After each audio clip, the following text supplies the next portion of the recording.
नमस्कार दोस्तों, स्वागत आप सभी का हमारे यूट्यूब चैनल एसकेपी कोचिंग में। दोस्तों, आज देखेंगे कक्षा 10।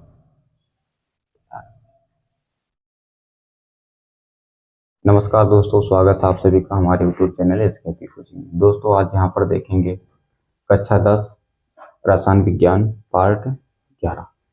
इसमें हम देखेंगे ऊष्मा शोषी क्रिया किसे कहते हैं, जिसको अंग्रेजी में बोला जाता है व्हाट इज एंडोथर्मिक रिएक्शन। इसकी परिभाषा की बात करें, वह रासायनिक अभिक्रिया जिनकी प्रगति के लिए ऊष्मा की आवश्यकता होती है या ऊष्मा की जरूरत होती है, या जिनके प्रगति में ऊष्मा का शोषण होता है, उसे ऊष्मा शोषी अभिक्रिया कहते हैं। अर्थात एग्जाम्पल के लिए अगर बताएं साधारण शब्दों में, इस प्रकार से भोजन को पकाने के लिए उसको हीट देना होता है, ऊष्मा देना पड़ता है, गर्मी देनी पड़ती है, तब जाकर के भोजन पकता है। तो वो उसमें क्या ऊष्मा की जो ऊष्मा वो पा रहा है, यानी कि वो क्या कर रहा है, ऊष्मा का शोषण कर रहा है। उसको पूरी प्रक्रिया करने के लिए क्या चाहिए, ऊष्मा का आवश्यकता है। अर्थात उसमें क्या हो रहा है, ऊष्मा का शोषण हो रहा है। तो वही क्या हो जाता है, आपका ऊष्मा शोषी क्रिया हो जाती है। तो यहाँ पर रसायन विज्ञान में कुछ समीकरणों के माध्यम से समझेंगे। तो चलिए शुरू करते हैं। तो इसमें से अगर पहले एग्जाम्पल की बात करें, इसमें अगर साथियों पहले एग्जाम्पल की बात करें, तो यहाँ पर जब नाइट्रोजन ठीक है, नाइट्रोजन को ऑक्सीजन के साथ क्रिया कराया जाता है।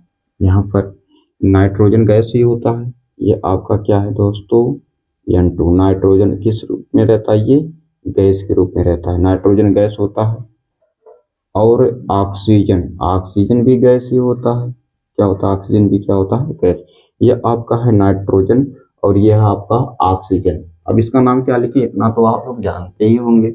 जब नाइट्रोजन को ऑक्सीजन के साथ क्रिया कराया जाता है, तो इसको क्या करना पड़ता है दोस्तों, हीट करना पड़ता है, इसको गर्म करना पड़ता है, ताकि ये आपस में एक दूसरे से क्या हो जाएगा, डिजॉल्व हो सके, मिल सके अच्छे से। तो जब यहाँ पर इसको क्या दिया जाएगा, और ऊष्मा दिया जाएगा। साथियों क्या दिया जाएगा, ऊष्मा दिया जाएगा। जब ऊष्मा दिया जाएगा तो ये बनेगा नाइट्रस ऑक्साइड, या जिसको नाइट्रोजन मोनो ऑक्साइड भी बोलते हैं। NO बनेगा। क्या बनेगा साथियों, यहाँ पर NO बनेगा। यहाँ पर देखिए दो परमाणु अणु है दोनों, तो यहाँ पर N2 है, यहाँ पर O2 है, दोनों दो दो बार है, इसलिए यहाँ पर केवल क्या लिख देंगे, लिख दिया जाएगा साथियों, 2 लिख दिया जाएगा। और ये आपका क्या बनेगा, नाइट्रस ऑक्साइड। ये किसका सूत्र बन गया, ये नाइट्रस नाइट्रस ऑक्साइड बन गया, नाइट्रस ऑक्साइड। ये आपका नाइट्रस ऑक्साइड बन गया। कंप्लीट है। अब यहाँ पर आगे देखते हैं। हालांकि ये देखिए ऊष्मा शोषी का बहुत ही सरल एग्जाम्पल, जैसे ऊष्मा छेपी का बहुत सरल एग्जाम्पल था इसके पहले पार्ट में, इसी प्रकार से ऊष्मा शोषी भी बहुत ही सरल है। अगर पूछ लिया एग्जामिनर बोर्ड के पेपर में, आ गया, 1 नंबर में आ सकता है, नहीं भी आ सकता, कुछ कहा नहीं जा सकता कि हम कह दें कि ये आएगा तो आएगा, क्योंकि कई बार देखा गया प्रीवियस ईयर क्वेश्चंस में आया है। तो इसमें भी हो सकता आ जाए कि ऊष्मा शोषी क्रिया किसे किसे कहते हैं, वह रासायनिक अभिक्रिया जिनकी प्रगति के लिए ऊष्मा का शोषण होता है, उसे ऊष्मा शोषी अभिक्रिया कहते हैं।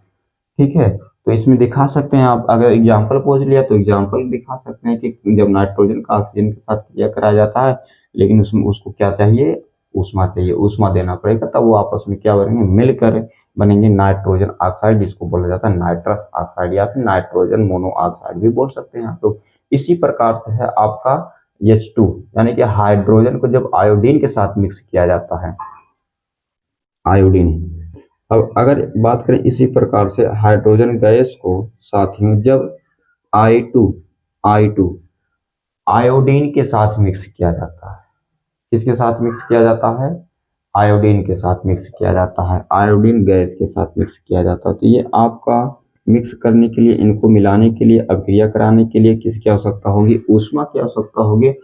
और जब ऊष्मा ये पाएगा तो ये बन जाएगा HI, यानी कि हाइड्रोजन आयोडाइड बनेगा। क्या बनेगा, ये बनेगा आपका हाइड्रोजन आयोडाइड बनेगा। किस रूप में, ये गैस के रूप में बनेगा।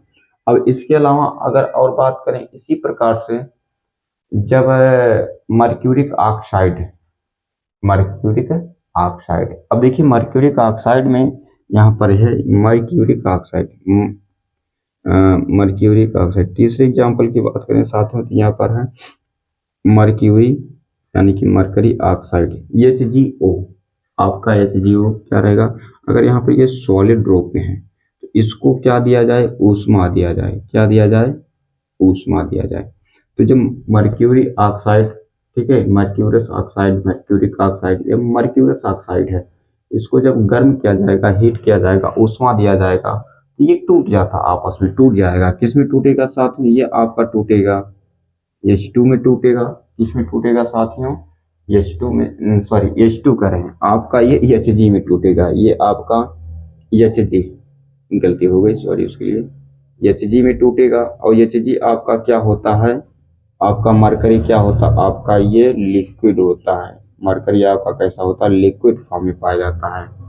अच्छा, कितने डिग्री ताप पर मरकरी लिक्विड होता है। मरकरी देखिए आपका एक मेटल है, और मरकरी एक ऐसा मेटल है जो कमरे के ताप पर, कमरे के ताप पर, कमरे का ताप का अर्थ होता है कमरे का ताप। सॉरी दोस्तों, हो सके आप लोगों को अन्य आवाज सुनाई दे रहा होगा, यहाँ पर गाड़ी आ गई है। कमरे का ताप, कमरे का ताप, कमरे का ताप होता है ये 25 डिग्री सेल्सियस। कितना होता है, 25 डिग्री सेल्सियस होता है। जो 25 डिग्री सेल्सियस होता है ये क्या होता है, सामान्य कमरे का ताप होता है। और इसी सामान्य कमरे ताप पर ये जो मरकरी आपका होता है, ये आपका जो मरकरी होता है, जिसको आप लोग क्या बोलते हैं, पारा बोलते हैं। क्या बोलते हैं, पारा। अच्छा, इसकी प्राप्ति की अगर बात करें तो आप लोगों ने सुना होगा थर्मामीटर। क्या सुना होगा आपने, थर्मामीटर सुना होगा, जो लगभग इस प्रकार से, आप लोगों को लगभग इस प्रकार से, ठीक है, इस प्रकार से मेडिकल क्षेत्र में आप लोगों ने डॉक्टरों के पास देखा होगा। हालांकि आजकल तो डिजिटल थर्मामीटर का प्रयोग, तो यहाँ पर एक, यहाँ पर देखिए इस प्रकार से लाइन लाइन बनी रहती है, नंबरिंग लिखा होता है और बीच में एक लाइन सा होता है। तो जो मरकरी होता है यहीं पर रहता है इसी प्रकार से, ठीक है।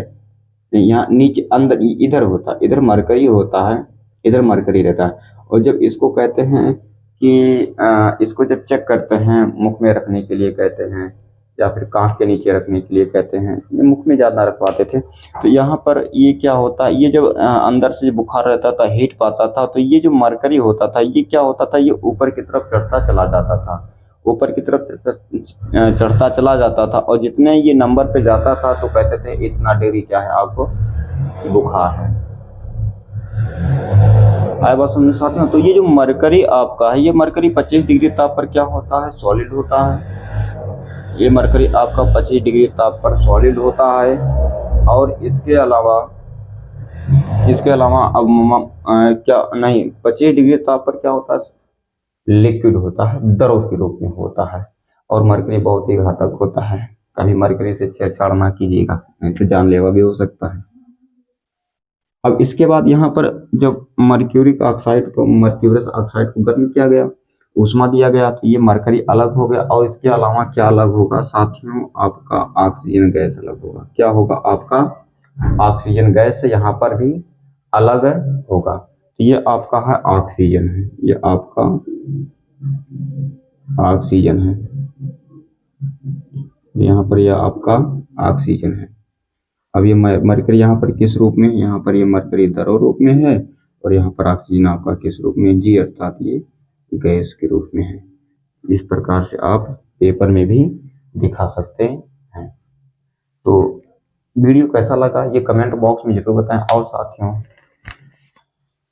यदि पढ़ाने में कोई मिस्टेक है, कहीं पर कुछ गलतियां हो जाती हैं, कोई लेकिन है, तो आप लोग कमेंट बॉक्स में अवश्य बताया कीजिए, जिससे हम उसको कोशिश करें सुधारने का और अच्छा से अच्छा प्रदर्शित करें। यानी कि अपना जो ये पढ़ाने का तरीका है अच्छे से अच्छे प्रदर्शित कर सकें, जिससे आने वाले समय में जो भी देखे कहे कि हाँ कुछ ठीक ठाक पढ़ा रहे हैं। तो आपसे निवेदन है कि गलतियां को जरूर बताएं, छिपाएं ना, क्योंकि गलतियों को बताने से ही गलतियों को सुधारा जा सकता है। अब यहाँ पर देखिए, यहाँ पर इन सबक का नाम नहीं लिखे हैं। तो नाम लिखने में क्या है, आप लोग तो इतना तो जानते हैं कि ये है आपका नाइट्रोजन, ये आपका क्या है, नाइट्रोजन है। और ये आपका ऑक्सीजन है, ये आपका क्या है, ये आपका ऑक्सीजन है, आपका ऑक्सीजन है, ये आपका हाइड्रोजन, ये आपका मर्क्यूरिक ऑक्साइड है। आप लोग यदि संयोजकता में कंफ्यूज हैं, संयोजकता निकालना नहीं जानते हैं या फिर सूत्र बनाना नहीं जानते हैं, तो आप लोग इसी वीडियो की लिंक में डिस्क्रिप्शन में आपको मिल जाएगा। पार्ट 1 वीडियो, पार्ट 2 वीडियो आप लोग देखिए, वहाँ पर अच्छे से आपको समझ में आ जाएगा। और यहाँ पर एक बात और कहना चाहते हैं साथियों, क्या बताएं, क्या बताने वाले थे।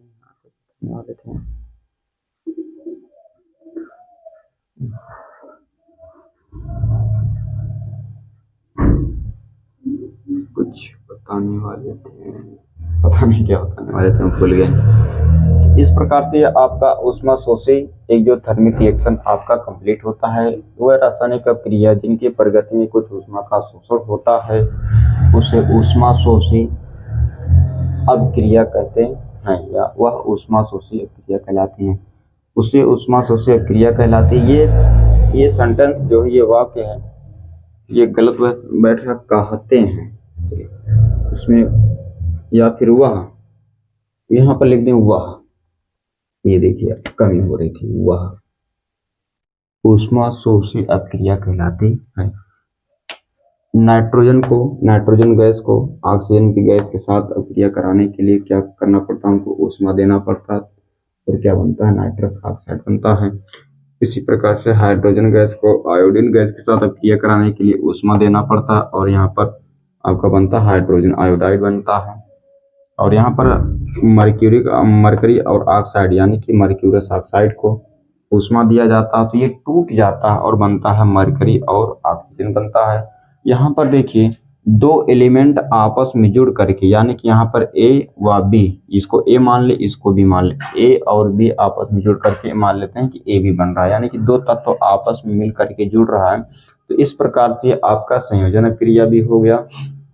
यहाँ पर भी हाइड्रोजन और आयोडीन आपस में जुड़ करके आपका ये हाइड्रोजन आयोडाइड बन रहा था, ये भी आपका क्या है, संयोजन अभिक्रिया है। और यहाँ पर देखें तो मर्क्यूरस ऑक्साइड को गर्म किया जा रहा है, तो यहाँ पर ऊष्मा दिया जा रहा है, तो क्या हो रहा है, ये अलग अलग, मरकरी अलग, ऑक्सीजन अलग हो रहा है। तो इस प्रकार से ये आपका क्या होगा, अपघटन अभिक्रिया भी हो गया है। तो इस प्रकार से ये भी आप इसको संयोजन अभिक्रिया, पहला दूसरा संयोजन अभिक्रिया के एग्जाम्पल भी हैं, और ये तीसरा क्या है, अपघटन अभिक्रिया का भी एग्जाम्पल है। कौन सी, ठीक है, ये आपका इतना हो गया। तो इस प्रकार से आप इसको बना सकते हैं।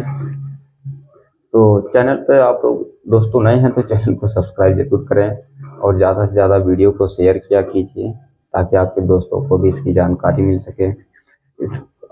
हालांकि बोर्ड के एग्जाम में इस सत्र में तो बहुत कम ही समय बचा है, उम्मीद है लगभग पूरा वीडियो हम प्रोवाइड कर देंगे। आप डेली देखते रहिएगा, आपको मिल जाता रहेगा वीडियो।